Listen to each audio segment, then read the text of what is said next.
How to add any NFC card to Apple Wallet. So if you want to add any NFC card to your Apple Wallet, then first make sure that you're running iOS 13 or later. And once you've checked that, now you need to open up your settings. And once you're under the settings, you need to go with the general. Then you want to go ahead and press on about.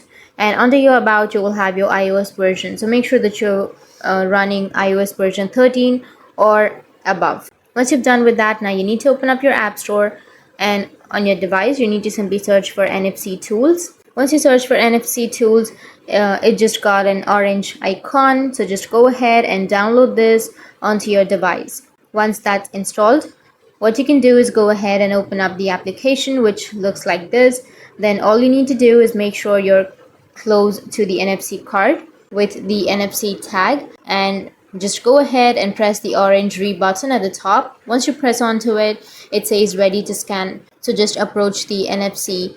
So just go and scan the NFC tag, and once you've scanned, it will be added to your Apple Wallet. So that's how you can add any NFC card to your Apple Wallet. And if you have any questions, feel free to comment below. Thanks for watching.